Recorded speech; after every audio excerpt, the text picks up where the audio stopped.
Hello दोस्तों, हमने पिछले वीडियो में आपको मानव नेत्र के बारे में बताया था और आज हम ग्राफ से अंक के प्रश्न कैसे हल करें वो सीखेंगे। तो चलिए हम स्टार्ट करते हैं। तो सबसे पहले हम समझते हैं दूरी समय ग्राफ। दूरी समय ग्राफ के चित्र को समझते हैं, ये कैसे बनाया जाता है। और तो आइए देखते हैं। सबसे पहले हम लेते हैं इसको दूरी समय ग्राफ को, दूरी समय ग्राफ। तो हम हमेशा समय को नीचे की तरफ लेते हैं। इससे पहले मैं एक वीडियो में बता चुका हूँ, दूरी समय ग्राफ वाले वीडियो में, आप उसमें जाकर देख सकते हैं और अच्छी तरीके से। और ऊपर की तरफ हमने लिया है दूरी और यहाँ लिया है हमने समय। अब मान लीजिए यहाँ में S1 S2 मैंने यहाँ किए हुए हैं, S1 और S2, और इधर साइड में मैंने समय ले लिया T1 और T2। अब मान लीजिए यहाँ 0 0 पॉइंट हो गए, यहाँ थोड़ी दोनों ही दूरी भी 0 है यहाँ पे और समय भी 0 है इस ये बिंदु पे। यहाँ आप देख रहे होंगे इस बिंदु पर समय भी 0 और दूरी भी 0 है। तो यहाँ से अब ये जो ये होता है ये ढाल होता है। ये क्या होता है? ढाल। अब ये S3 है, S3 का ढाल कितना है? कम है। S2 का ढाल V3 से ज़्यादा है और V2 का ढाल V3 से ज़्यादा है और V2 से ज़्यादा V1 का ढाल है। यानी ये जितना ज़्यादा कोण बनाएगा उसका ढाल उतना ही ज़्यादा होगा। तो यहाँ मान लीजिए ये इतना चला और ये इतना चला, तो ये यहाँ पहुँच गया। फिर ये इतना चला और S2 समय में T2 पहुँच गया, तो ये ऐसे बिल्कुल सीधा चला जाएगा। लेकिन अगर हम यहाँ भी एक ढाल खींच देते हैं और यहाँ भी ढाल, तो ये ढाल कम है, ये ज़्यादा है, ये कम है ढाल। तो इससे अगर हमें दूरी दे रखी है और समय दे रखा है तो हम क्या निकलेगा? इससे हमें चाल निकलेगा। तो चाल बराबर क्या होता है? S2 में से S1 घटा देंगे हम और ऐसी T2 में से T1 घटा देंगे। चाल बराबर दूरी बटे समय। तो दूरी कैसे निकालेंगे? S2 में से S1 घटा देंगे और समय कैसे निकालेंगे? कितना चला? T2 में से T1 घटा देंगे, तो ये तुम्हारी चाल आ जाएगी। ऐसे करके ये सूत्र बन जाता है V बराबर S2 माइनस के S1 अपॉन T2 माइनस के T1। और हम अगर इसके ढाल की बात करें तो V1 का ढाल ज़्यादा है किससे? V2 से। और V3 से किसका ज़्यादा है? V2 का ज़्यादा है। अब आप अच्छी तरह से इतना समझ गए होंगे। चलिए और ग्राफ देखते हैं हम।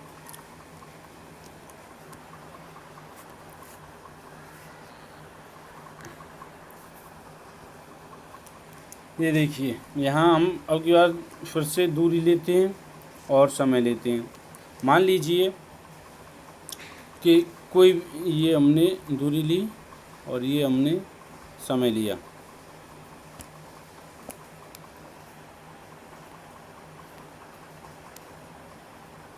ये हमने दूरी ले लिया और ये हमने समय ले लिया। मान लीजिए कोई भी ये इस तरह की आपको एक रेखा दिखाई देती है, तो ये क्या है? इनकी जो इस रेखा की जो समय वाली रेखा है इसके समांतर है, ये ठीक ऊपर साइड में बिल्कुल समांतर है ये जो रेखा है ऊपर वाली। तो और मान लीजिए इसके यहाँ से यहाँ तक की दूरी 40 है। 40 आपको दिखाई दे रही होगी, 40 मान लीजिए 40 है। तो अब हम क्या कह सकते हैं? इस चित्र को देखकर हम कह सकते हैं कि वस्तु रुकी हुई है, यानी वस्तु ब्रह्मावस्था में है। क्यों? क्योंकि आप देख सकते हैं समय जब 0 था तो वस्तु यहीं पर थी 40 वाली पर, और समय मान लीजिए यहाँ आ गया तब भी वस्तु यहीं है, ना तो ऊपर गई है ना नीचे। समय यहाँ आ गया तब भी यहीं है, ना ऊपर गई है ना नीचे। और मान लीजिए 0 से समय T हो गया तो तब भी वस्तु यहीं पर है, यहीं की यहीं है, ना तो ऊपर जा रही है ना नीचे आ रही है। तो इसका मतलब हम कह सकते हैं समय तो बदल रहा है लेकिन वस्तु की दूरी नहीं बदल रही है, अतः वस्तु हम कह सकते हैं रुकी हुई है। और कहीं भी आपको ऐसा चित्र दिखाई दे तो आप कह सकते हैं कि वस्तु रुकी हुई है विराम अवस्था में। समय तो बढ़ रहा है लेकिन उसकी दूरी नहीं बढ़ रही है।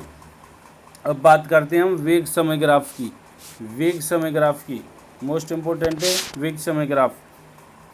हम इधर वेग लेते हैं और इधर लेते हैं हम समय।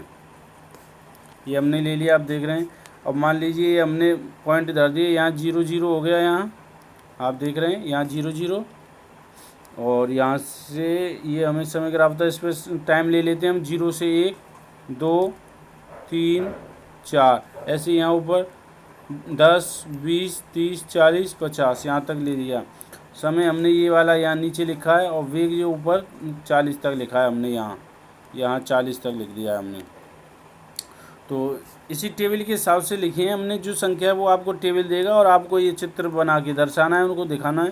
तो वेग समय ग्राफ को, और हम जानते हैं वेग बटे समय किसको प्रदर्शित करता है, त्वरण को प्रदर्शित करता है। तो ये जो ढाल है ये किसको प्रदर्शित कर रही है, ये त्वरण को प्रदर्शित कर रही है।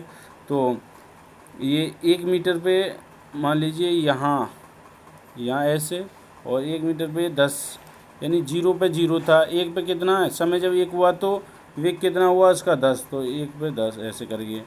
जब उसका समय 2 था तो उसका जो वेग कितना हुआ 20, तो 2 से ऐसे करके 20।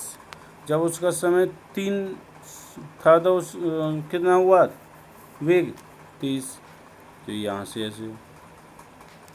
और जब उसका समय 4 था तो उसका वेग कितना हुआ 40, तो ऐसे आप देख रहे होंगे। तो अब ये बिल्कुल इससे मिलाते हुए हम एक सीधी रेखा खींच देते हैं। तो ये जो ढाल आपको प्राप्त हुआ है क्या हुआ, त्वरण प्राप्त हुआ। अब मान लीजिए हम इसमें से एक पॉइंट बिंदु लेते हैं, और हमने ये बिंदु लिया ये वाला ABC, ये वाला एक त्रिभुज लिया, इसमें से हमने ये भाग, ये क्योंकि पिछली वीडियो में हमने यहाँ से लिया था, ये वाला भाग लिया था पिछली वीडियो में हमने।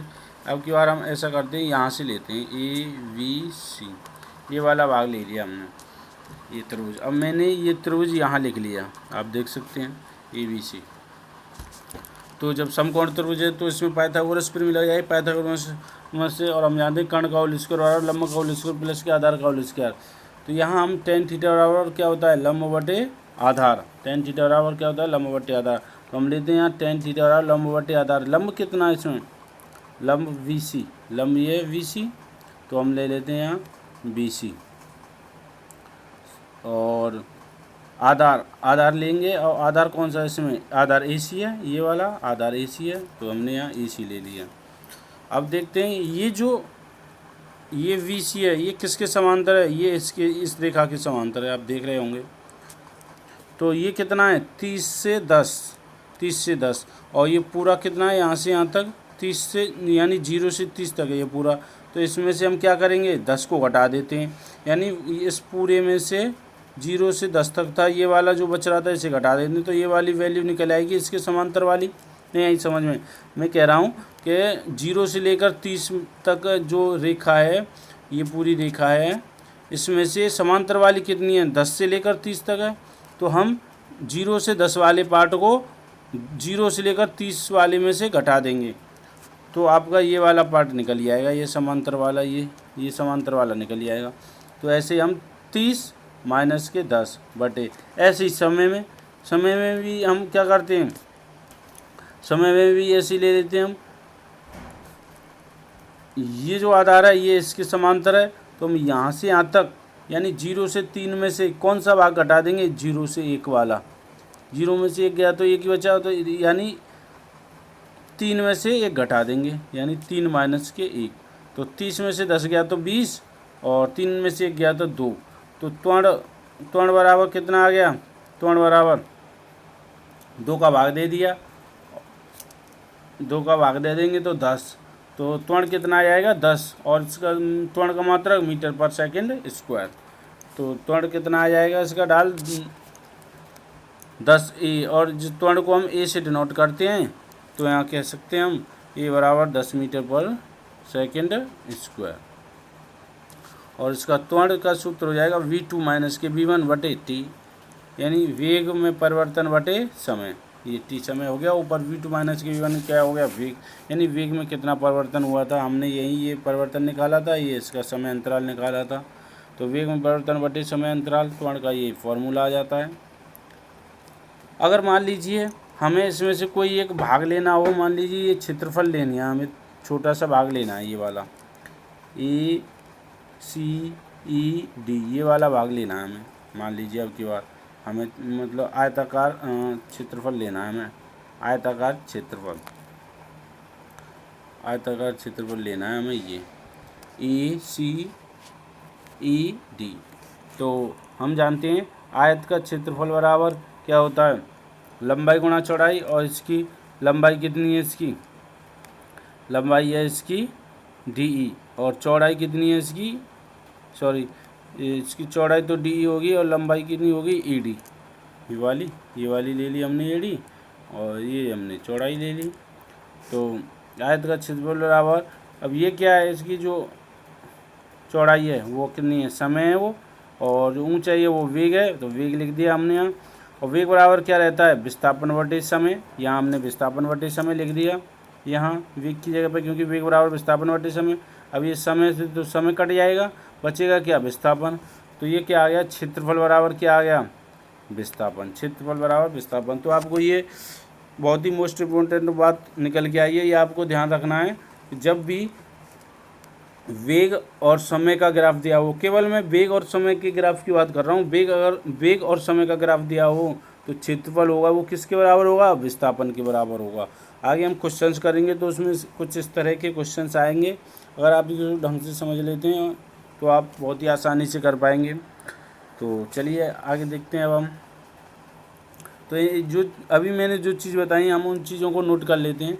सबसे पहले हम नोट करते हैं वेग समय ग्राफ का ढाल त्वरण को प्रदर्शित करता है। अभी जो हमने निकाला था वेग समय ग्राफ से, वो क्या निकला था, हमारा त्वरण निकला था। तो हमने ये बात लिख ली यहाँ पर, वेग समय ग्राफ का ढाल त्वरण को प्रदर्शित करता है। और दूसरा पॉइंट हमारा क्या निकला था उससे, वेग समय ग्राफ का घिरा हुआ क्षेत्रफल, कोई सा भी एक क्षेत्रफल ले लेते हम, विस्थापन को डिनोट कर रहा था, वो विस्थापन बराबर, विस्थापन आया था ना, क्षेत्रफल बराबर उसका जो घिरा हुआ क्षेत्रफल था वो बराबर किसके आया था, विस्थापन के। यहाँ ये दो बातें आपको अच्छे से समझ में आ गई होंगी। तो अब हम एक और ग्राफ लेते हैं। चलिए, तो अब की बार हमने दूरी और समय लिया। मान लीजिए अब की बार गति उसकी कुछ ऐसी है, ऐसी ऐसी ऐसी और ऐसी, ये गति है, टेढ़ी मेढ़ी गति है। तो हम इसमें कहेंगे ये दूरी है और समय। तो दूरी समय किसको डिनोट करता है, चाल को। अगर यहाँ विस्थापन होता तो वेग को करता, अब यहाँ दूरी है तो चाल को कर रहा है। और जो अब हम कह सकते हैं इसकी जो ढाल है वो किसे डिनोट कर रही है, चाल को। ये वाली जो ढाल है ये चाल को। अब हम बताते हैं जैसे इसमें ओ ए, यहाँ से यहाँ तक ओ ए,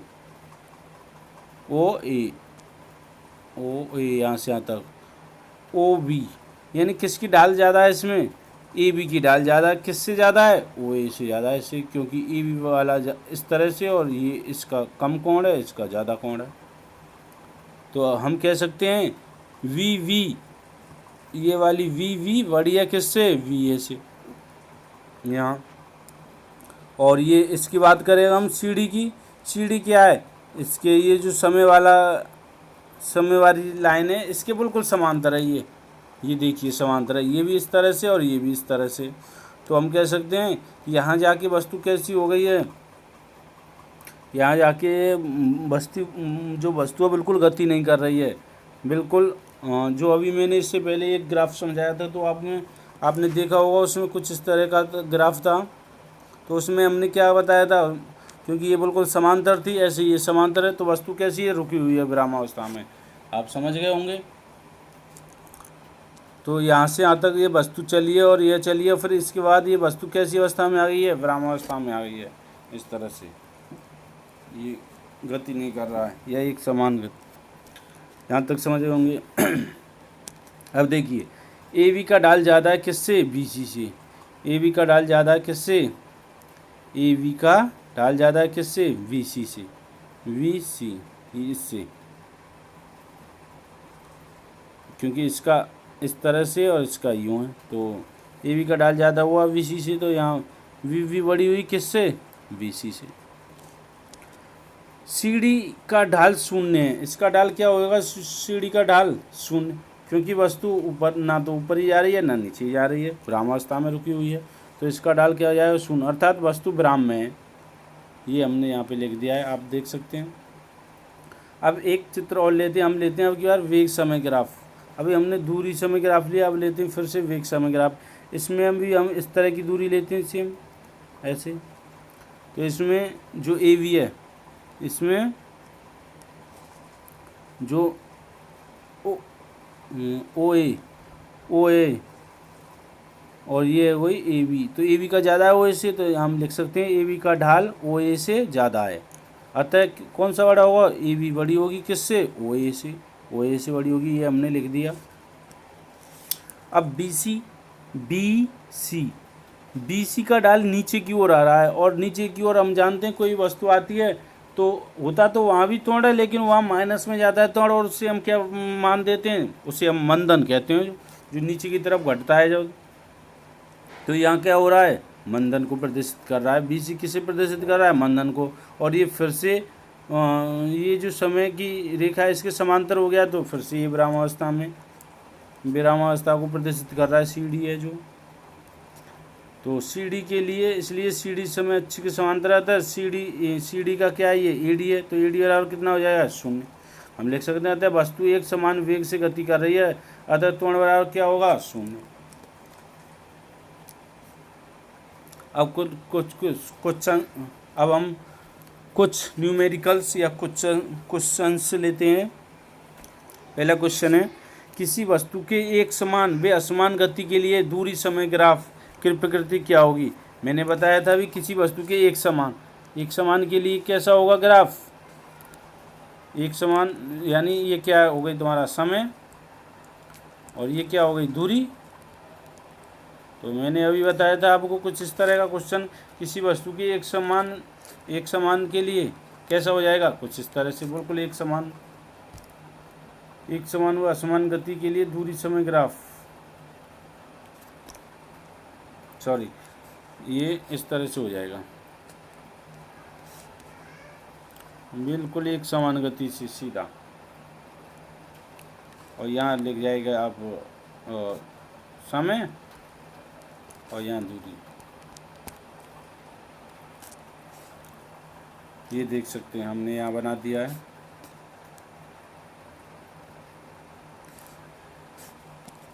ये देखिए बिल्कुल दूरी समय, और उसके बाद कह रहा है ये असमान गति के लिए, और असमान गति के लिए क्या है, ये देखिए, ये एक समान गति के लिए हो गया, और ये असमान गति के लिए हो गया, कुछ इस तरह से, ऐसे ऐसे, ये ऊपर नीचे, ये असमान गति हो गई इसकी, एक समान गति बिल्कुल सीधी। अब आप समझ गए होंगे दोनों ही। चलिए नेक्स्ट क्वेश्चन लेते हैं। ये देखिए दूसरा क्वेश्चन, किसी वस्तु की गति के विषय में आप क्या कह सकते हैं, यानी गति की बात कर रहा है, किसी वस्तु की गति के विषय में क्या कहते हैं, जिसका दूरी समय ग्राफ समय अक्ष के समांतर एक सरल रेखा हो। यानी किसी वस्तु की गति के विषय में आप क्या कह सकते हैं, वस्तु की गति जिसका दूरी समय ग्राफ समय अक्ष के समांतर हो, समय अक्ष के समांतर हो। ये देखिए हमने इसका चित्र बनाया हुआ है, जो वस्तु रुकी, ये हो गया दूरी समय, ये हो गया दूरी समय ग्राफ, ये समय, ये दूरी यहाँ ले लेते हैं हम, तो इसके बिल्कुल समांतर की बात कर रहा है वो, तो हम कह सकते हैं इस स्थिति में क्या होगा, वस्तु जो रुकी हुई है, तो इस स्थिति में वस्तु कैसी होगी, रुकी हुई। क्वेश्चन नंबर 3 पर चलते हैं। वो वहाँ पर त्वरण शून्य की बात कर रहा है, तो त्वरण शून्य कब होगा, इसी अवस्था में होगा। ये दूरी ये समय हो गया, ये चाल हो गया, और ऐसे अगर सीधी बिल्कुल इसी रास्ता में रुकी हुई है वस्तु, तो क्या कहेंगे हम, क्योंकि जब मान लीजिए समय यहाँ 0 था तो वस्तु यहाँ थी, समय मान लीजिए 1 हो गया तो वस्तु यहीं है, समय मान लीजिए 3 हो गया तो वस्तु यहीं है, समय मान लीजिए 4 हो गया तो भी वस्तु यहीं है, ना ऊपर जा रही है ना नीचे जा रही है। तो हम कह सकते हैं त्वरण किस अवस्था में, एक समान चाल से गति, तो त्वरण कैसा होगा, शून्य होगा, त्वरण शून्य होगा, वस्तु एक समान चाल से गति कर रही है, बिल्कुल एक समान चाल से, यह रुकी हुई है। क्वेश्चन नंबर 4 लेते हैं। कि वेग समय ग्राफ के भीतर के क्षेत्रफल की बात कर रहा है, वो इस क्षेत्रफल की, तो ये किसे प्रदर्शित करेगा? अभी हमने सिद्ध करके बताया था, ये किसे करेगा? विस्थापन को प्रदर्शित करेगा। आई होप आपको अच्छे से समझ में आया होगा, और ये वीडियो अगर अच्छे से समझ में आया हो, आपको अच्छी लगी हो, तो हमारे चैनल को सब्सक्राइब करिए, लाइक कीजिए, और जिससे कि आपको नई वीडियो आने पर तुरंत नोटिफिकेशन मिल सके। और फिर मिलेंगे हम अगली वीडियो में। तब तक के लिए आप खूब सारी प्रैक्टिस करते रहिए।